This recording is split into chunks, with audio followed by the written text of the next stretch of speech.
Welcome to Second Take, the show that focuses on the issues behind the news. My name is editor Martin Creamer joins me today to unpack the latest in the mining industry. Hi, Martin. Hi, Ashley. Firstly, can you tell us about Sibanye-Stillwater assessing on-site green hydrogen generation to power fuel cell mobility? Sibanye-Stillwater had super duper results like you've never seen in your life. I mean, these figures went sky high. The percentages above last year were over 100%. I mean, it was a super duper performance and it's backed by good production and also high prices. So it was a wonderful achievement. And during the presentation to analysts and media, they immediately came in on the hydrogen economy and saying that this is there, it's real, it's going to come in and probably sooner than people think. And during question time, Mining Weekly went to them and said, what about you also showing the way? Generating your own green hydrogen. That means you generate that hydrogen using the sun and wind power. And then you show the world how you can power fuel cell electric fleet, your mining fleet and everything you've got. You can fire it with green hydrogen. It will be such a good example. And they said, well, they've got a massive study going on at the moment that is going to look comprehensively across the whole possibilities of the hydrogen economy and how they can apply it. And so they said, the answer to my questions about renewable energy and about generating green hydrogen and about putting in hydrogen fuel cell vehicles are all yes, yes, and yes. But that I need to come back in 6 months to get the details because that's the time frame they need to get this going. But it's again showing you that the platinum industry is prepared to be an example of clean mining, but also to show the world what vehicles can be doing on the roads, how you can be producing steel. I mean, it goes so far these days that you can avoid using coking coal. You can avoid using coal and coke in your big steel production factories. You can use green hydrogen. Also you can create power fuels that when you do go and get diesel, it's clean, or you can get kerosene that is clean for aircraft. So a massive new momentum is there. And I think this hydrogen economy, they're always saying a decade away, but as the CEO of Sibanye-Stillwater said yesterday, Neil Froneman, this could come sooner than people think.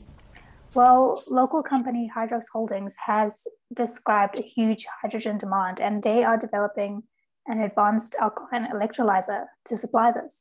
This is amazing. Here in South Africa, you get people down the road in Randburg who have been working on hydrogen production and doing all sorts of new technology since 2012, since 2011.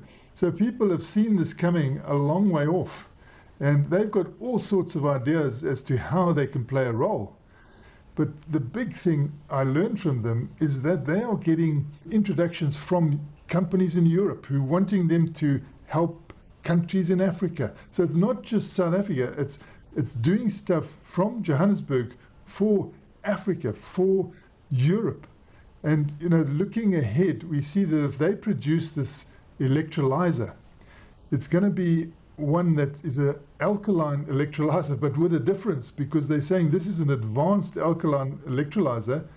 And they say that the Europeans who supply the electrodes tell them that those electrodes contain platinum group metals. So normally with an alkaline electrolyser, you don't have platinum group metals, you don't have the platinum and the iridium. But what they're saying is that with the advanced alkaline electrolyser, the suppliers of the electrodes say to them, these contain platinum. And they've always been convinced that, platinum group metals should be in there because they have done their own experiments, they've done their own tests, and they say, the difference is monumental, the speed at which you can do the catalyzation. So hopefully they will also, get to a point where this could prove that the alkaline electrolyser can also do very well with electrodes that are platinum group metals electrodes.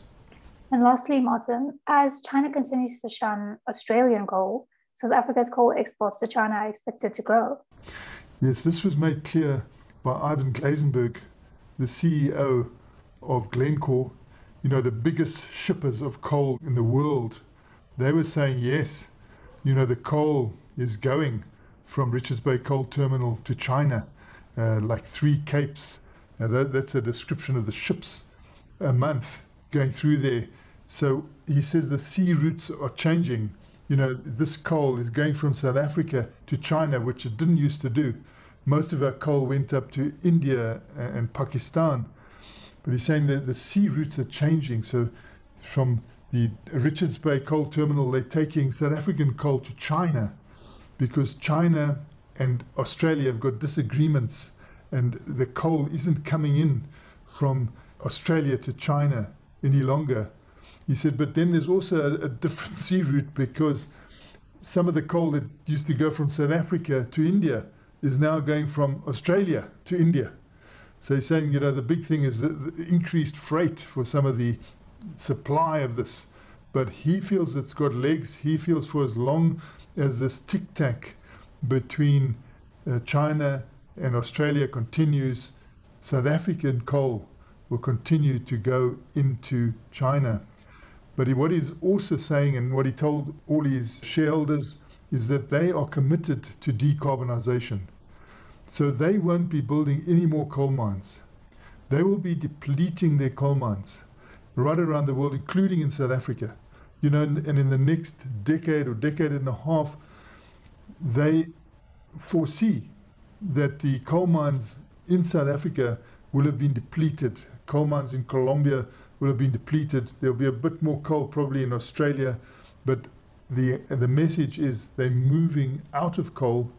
They're moving, into copper, cobalt, nickel, zinc, all these other things that have a big role in the new era, the era of decarbonization, the era in which you move away from burning coal and you start using, electric vehicles, you start using hydrogen in the economy. Everybody is moving away. You can see the magnitude of this when you interview all these international companies. They're telling their shareholders right out their decarbonization programs, how they are lowering emissions, and everyone is on this mission because if they don't do it, the investors have told them they cannot continue to buy their shares.